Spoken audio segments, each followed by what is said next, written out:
Hi friends, welcome back to my channel. ನೀವು ನೋಡ್ತಾ ಇದ್ದೀರಾ ಭವಾನಿ ಕಿಚನ್ಸಿಂದ. ನಾನು ಭವಾನಿ. ಇವತ್ತಿನ ರೆಸಿಪಿಯಲ್ಲಿ ಚಿಕನ್ ಗ್ರೇವಿ ಮಾಡೋದನ್ನ ನೋಡ್ಕೊಳ್ಳೋಣ. ಇನ್ನು ವಿಡಿಯೋ ನೋಡೋಕ್ಕಿಂತ ಮುಂಚೆ ವಿಡಿಯೋ ಯಾರ್ಯಾರೆಲ್ಲ ನೋಡ್ತಾ ಇದ್ದೀರಾ ಅವರೆಲ್ಲ ವಿಡಿಯೋಗೆ ಸಬ್ಸ್ಕ್ರೈಬ್ ಮಾಡ್ಕೊಳ್ಳಿ, ವಿಡಿಯೋಗೆ ಲೈಕ್ ಮಾಡಿ, ಶೇರ್ ಮಾಡಿ, ಕಮೆಂಟ್ ಮಾಡಿ ಅಂತ ಹೇಳ್ತಾ ಇವತ್ತಿನ ವಿಡಿಯೋ ಚಿಕನ್ ಗ್ರೇವಿ ಅಂದರೆ ತೆಂಗಿನಕಾಯಿ ಹಾಕ್ದೇ ಚಿಕನ್ ಗ್ರೇವಿನ ಹೇಗೆ ಮಾಡೋದು ತುಂಬ ಸುಲಭವಾಗಿ ತೋರಿಸ್ಕೊಡ್ತಾ ಇದ್ದೀನಿ. ತುಂಬಾ ಚೆನ್ನಾಗಿರುತ್ತೆ ಚಪಾತಿಗೆ, ಮುದ್ದೆಗೆ, ಅನ್ನಕ್ಕೆ ಅಂತ ಹೇಳಕ್ಕೆ ಇಷ್ಟಪಡ್ತೀನಿ. ಒಂದ್ಸರಿ ಇದ್ರ ರುಚಿ ಮನೆಯಲ್ಲಿರೋರು ಟ್ರೈ ಮಾಡಿದ್ರೆ ಪದೇ ಪದೇ ಇದೇ ಥರನೇ ತಿನ್ನಬೇಕು ಅಂತ ಕೇಳ್ತಾರೆ. ಅಷ್ಟೇ ಚೆನ್ನಾಗಿರುತ್ತೆ, ಸಖತ್ತಾಗಿರುತ್ತೆ.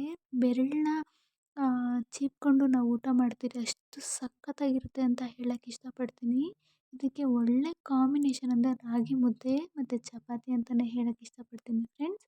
ಮೊದಲಿಗೆ ಚಿಕನ್ ಕರಿ ಹೇಗೆ ಮಾಡೋದು ಅಂತ ನೋಡೋದಾದರೆ, ಒಂದು ಬಾಣಲಿಗೆ ಸ್ವಲ್ಪ ಎಣ್ಣೆ ಹಾಕಿ, ಎಣ್ಣೆ ಕಾದಿದ ನಂತರ ಈರುಳ್ಳಿ ಹಾಕ್ಕೊಂಡು ಅದ್ರ ಜೊತೆ ಕೊತ್ತಂಬರಿ ಕಡ್ಡಿಗಳನ್ನ ಹಾಕ್ಕೊಂಡು ಒಂದು ಸ್ವಲ್ಪ ಹಾಕ್ಕೊಂಡ್ರೆ ಟೇಸ್ಟ್ ಚೆನ್ನಾಗಿರುತ್ತೆ. ಹಾಕ್ಕೊಂಡು ಫ್ರೈ ಮಾಡಿಕೊಂಡು ಖಾರಕ್ಕೆ ಒಂದು 4 ಹಸಿರು ಮೆಣಸಿನ್ಕಾಯಿ ಹಾಕ್ಕೊಂಡು ಫ್ರೈ ಮಾಡ್ಕೋಬೇಕು. ನಾವು ಕೊತ್ತಂಬರಿ ಕಡ್ಡಿ ಹಾಕಿದ್ರೆ ಅದೊಂದು ಸ್ವಲ್ಪ ಟೇಸ್ಟ್ ಚೇಂಜ್ ಇರುತ್ತೆ ಎಣ್ಣೆಯಲ್ಲಿ ಫ್ರೈ ಆದಾಗ. ಸೊ ಅದಕ್ಕೋಸ್ಕರ ಮತ್ತು ಅದು ಚೆನ್ನಾಗಿ ಫ್ರೈ ಆದಮೇಲೆ ಶುಂಠಿ, ಬೆಳ್ಳುಳ್ಳಿ, ಹಸಿರು ಮೆಣಸಿನ್ಕಾಯಿ ಪೇಸ್ಟ್ನ ಹಾಕ್ಕೊಂಡಿದ್ದೀನಿ. ನಮಗೆ ರುಚಿಗೆ ಎಷ್ಟು ಬೇಕೋ ಅಷ್ಟು ಹಾಕ್ಕೊಂಡು ಚೆನ್ನಾಗಿ ಅದು ಹಸಿ ವಾಸನೆ ಹೋಗೋವರೆಗೂ ಫ್ರೈ ಮಾಡಿಕೊಂಡು, ಒಂದು ಅಥವಾ ಅರ್ಧ ಟೊಮೆಟೊನ ನಾವು ಯೂಸ್ ಮಾಡ್ಬೋದು. ನಾನಿಲ್ಲಿ 1 ಟೊಮೆಟೊ ಹಾಕ್ಕೊಂಡು ಟೊಮೆಟೊನ ಚೆನ್ನಾಗಿ ಬಾಡಿಸ್ಕೊಂಡು ಸ್ವಲ್ಪ ಅರಿಶಿನ, ಸ್ವಲ್ಪ ಉಪ್ಪು ಹಾಕಿ ಟೊಮೆಟೊ ಸಾಫ್ಟ್ ಆಗೋವರೆಗೂ ಚೆನ್ನಾಗಿ ಬೇಯಿಸ್ಕೋಬೇಕು. ಟೊಮೆಟೊ ಚೆನ್ನಾಗಿ ಸಾಫ್ಟ್ ಆದಮೇಲೆ ನಾವು ಇದಕ್ಕೆ ತೊಳೆದಿಟ್ಕೊಂಡಿರುವಂತಹ ಚಿಕನನ್ನು ಇದಕ್ಕೆ ಹಾಕ್ಕೋತಾ ಇದ್ದೀನಿ. ನಾವು ಈ ಥರ ಮೊದಲೇ ಟೊಮೆಟೊ ಹಾಕಿದ್ರೆ ಚೆನ್ನಾಗಿರುತ್ತೆ, ಚಿಕನ್ ಜೊತೆ ಹಾಕಿದ್ರೂ ಚೆನ್ನಾಗಿರುತ್ತೆ. 1 kg ಚಿಕನನ್ನು ಇದಕ್ಕೆ ಹಾಕ್ಕೊಂಡು ಚೆನ್ನಾಗಿ ಫ್ರೈ ಮಾಡಬೇಕು. ನಾವು ಆವಾಗಲೇ ಸ್ವಲ್ಪ ಉಪ್ಪು ಹಾಕಿದ್ದೀರಿ ಟೊಮೆಟೊ ಬೇಯೋಕ್ಕೆ. ಚಿಕನ್ ಹಾಕಿದ್ಮೇಲೆ ಸ್ವಲ್ಪ ಉಪ್ಪು, ಸ್ವಲ್ಪ ಅರಿಶಿನ ಹಾಕ್ಕೋತಾ ಇದ್ದೀನಿ. ಮತ್ತು ಮೆಣಸನ್ನು ಕುಟ್ಟಿ ಇದಕ್ಕೆ ಹಾಕ್ಕೋತಾ ಇದ್ದೀನಿ, ಪೆಪ್ಪರು, ಇಲ್ಲ ಪೆಪ್ಪರ್ ಪೌಡರ್ ಸಹ ನಾವು ಯೂಸ್ ಮಾಡ್ಬೋದು.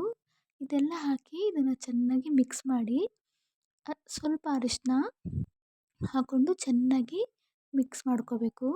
ಇದು ಎಣ್ಣೆಲೇ ಬೇಯಬೇಕು, ಒಂದು ಚೂರು ನಾವು ನೀರು ಹಾಕಬಾರ್ದು. ಈಗ ನೀರೇನಾದರೂ ಹಾಕ್ಬಿಟ್ರೆ ಅದು ಸ್ಮೆಲ್ಲೇ ಬೇರೆ ಥರ ಬಂದುಬಿಡುತ್ತೆ. ಇದು ಚೆನ್ನಾಗಿ ಬೇಯಬೇಕು. ಎಣ್ಣೆಲೇ ಚೆನ್ನಾಗಿ ಬೆಂದಾದಮೇಲೆ ನಾವು ಇದನ್ನು ತಿರುಗಿಸ್ಕೊಂಡು ನಾನು ಕೊತ್ತಂಬರಿ ಪುದೀನ ಪೇಸ್ಟ್ ಮಾಡಿಕೊಂಡು ಇದಕ್ಕೆ ಹಾಕ್ಕೋತಾ ಇದ್ದೀನಿ.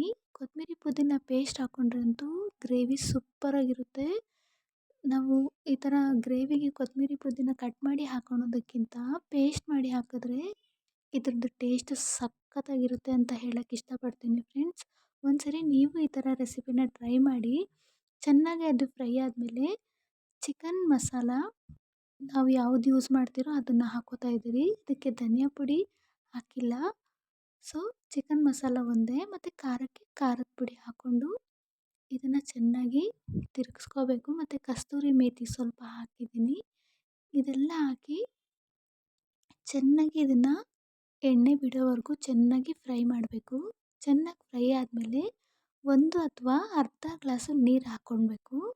ಮೊದಲು ಇದು ಹಸಿ ವಾಸನೆ ಎಲ್ಲ ಹೋಗೋವರೆಗೂ ಚೆನ್ನಾಗಿ ಎಣ್ಣೆಯಲ್ಲೇ ಫ್ರೈ ಆದಮೇಲೆ ಅರ್ಧ ಗ್ಲಾಸು ಅಥವಾ 1 ಗ್ಲಾಸ್ ನೀರು ಹಾಕ್ಕೊಂಡು ಎಣ್ಣೆ ಬಿಡೋವರೆಗೂ ಇದನ್ನು ನಾವು ಚೆನ್ನಾಗಿ ರೋಸ್ಟ್ ಮಾಡಿಕೊಂಡ್ರೆ ಗ್ರೇವಿ ಸಖತ್ತಾಗಿರುತ್ತೆ ಅಂತಲೇ ಹೇಳಕ್ಕೆ ಇಷ್ಟಪಡ್ತೀನಿ. ನೀವೆಲ್ಲೂ ತಿಂದಿರಲ್ಲ ಈ ಥರ ಗ್ರೇವಿ. ನಾವು ಕೊತ್ತಂಬರಿ ಪುದೀನ ಹಾಕಿರೋದ್ರಿಂದ ಟೇಸ್ಟನ್ನು ನಾನು ಹೇಳಲ್ಲ, ಅಷ್ಟು ಸಖತ್ತಾಗಿರುತ್ತೆ. ನೀವು ಒಂದ್ಸರಿ ಟ್ರೈ ಮಾಡಿದ್ರೆ ನಿಮ್ಗೆ ಅದು ರುಚಿ ಏನು ಅಂತ ಗೊತ್ತಾಗುತ್ತೆ. ನಾನಿಲ್ಲಿ ಅರ್ಧ ಗ್ಲಾಸು ನೀರು ಹಾಕ್ಕೋತಾ ಇದ್ದೀನಿ. ಅರ್ಧ ಗ್ಲಾಸ್ ನೀರು ಹಾಕ್ಕೊಂಡು ಇದನ್ನು ಮಿಕ್ಸ್ ಮಾಡ್ಕೋಬೇಕು. ಅರ್ಧ ಗ್ಲಾಸ್ ನೀರು ಹಾಕಿ ಇದನ್ನು ಚೆನ್ನಾಗಿ ಮಿಕ್ಸ್ ಮಾಡಿಕೊಂಡು ನಮಗೆ ರುಚಿಗೆ ಉಪ್ಪು ಬೇಕಾದರೆ ನಾವು ಇದಕ್ಕೆ ಹಾಕ್ಕೊಂಡು ಪ್ಲೇಟ್ ಮುಚ್ಚಿ ಇದನ್ನು ಮಾಡ್ಕೋಬೇಕು. ಸಖತ್ತಾಗಿರುತ್ತೆ ಅಂತಲೇ ಹೇಳಕ್ಕೆ ಇಷ್ಟಪಡ್ತೀನಿ. ಇದು ಚೆನ್ನಾಗಿ ಬೆಂದಮೇಲೆ ಎಣ್ಣೆ ತೇಲ್ತಾ ಇರುತ್ತೆ, ನೋಡೋಕ್ಕೆ ಸಖತ್ತಾಗಿರುತ್ತೆ. ನೋಡೋಕ್ಕೆ ಅಷ್ಟು ಚೆನ್ನಾಗಿರುತ್ತೆ ಅಂದರೆ ಇನ್ನು ತಿನ್ನೋಕ್ಕೆ ಇನ್ನೆಷ್ಟು ಚೆನ್ನಾಗಿರಲ್ಲ ಫ್ರೆಂಡ್ಸ್. ಒಂದ್ಸರಿ ನೀವು ಟ್ರೈ ಮಾಡಿ. ಪ್ಲೇಟ್ ಮುಚ್ಚಿ ಒಂದು 3 ಇಂದ 4 ನಿಮಿಷ ಇದನ್ನು ಚೆನ್ನಾಗಿ ಫ್ರೈ ಮಾಡ್ಕೋಬೇಕು.